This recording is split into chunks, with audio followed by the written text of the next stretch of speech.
here are 10 lessons I've learned whilst being a father over the last year. Now, granted, my son is an absolute genius. I believe he's actually going to revolutionize the world in one section, and then in the second section, you're banging your head against the wall going, what is going on? What the hell are you doing? So, without further ado, let's jump into it. Number one, being a father is not easy. Now, even with all the books, information, support groups out there, there will be times where we struggle and experience said hard times, but I found it to always be fleeting.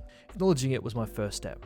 Number two, find a father support group or network as soon as possible. As soon as the little one is out, make sure that you've got a support group with you, just a bunch of fathers around. It is amazing, especially going through the same thing as what you're going through. This helped a lot, knowing that everyone in the group is going through the exact same shit as you are. Now, that's why mothers groups are championed all across the world, simply because they're able to get together, be able to speak into some of the problems that they're having, but more importantly, share a lot of the wins and a lot of the experiences that they all get amongst. So that is pretty cool, and I think that's one I want to emphasize a lot.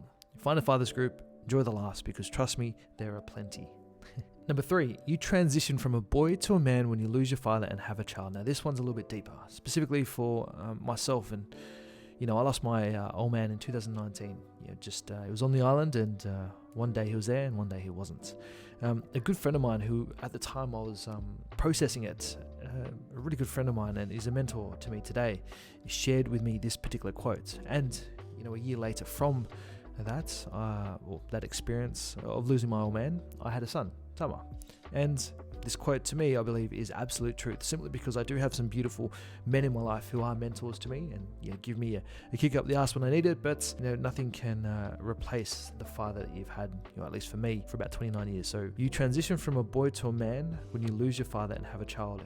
I could not emphasize that so much. It can be taken and dissected in many ways, but that's a quote that will live with me forever. Point number four, mum is number one for now, and that's okay. It's beautiful to see the bond between a child and a mother. There's nothing we can do other than support and know our time will come. And, if it is just you, enjoy that bond, brother, because, there's something special being a single father. Number five, your time. Schedule in you time. Do it. It's important. And yes, even if it is at stupid o'clock.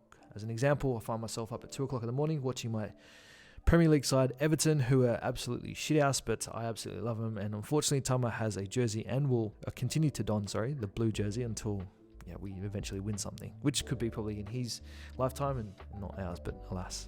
Point number six is routine is important. We are creatures of habit. Note, it to this day has never gone 100% to plan, but creating it, doing it, and building that habit has allowed me to continue to move other aspects of life forward, even with a kid.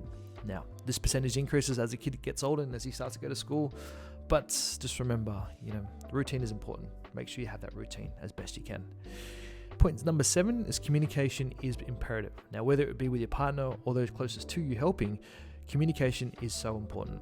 Most arguments with my partner was when we failed to communicate. Mainly our feelings, that is. Now, when we did communicate, we avoided most, not all, arguments. Point number 8, you find your feet quickly. Being as prepared as possible is great. However, we'll never get it 100% right.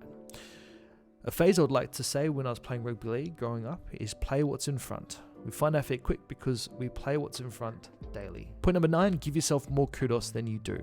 Now, this is so important, and it's something I'm constantly working on. If you've given your all to your kid that day, even if we know we can do better, give yourself kudos. Because why? No one will do it for you. And point number 10, you will learn something new every day. I cannot stress this enough. It is so phenomenal. Sometimes you bang your head against the wall, but seldom do I find myself not learning something new every day about him. So that's pretty much it. Those are the 10 lessons I learned. Being a father over 12 months, I hope you do get some value from it.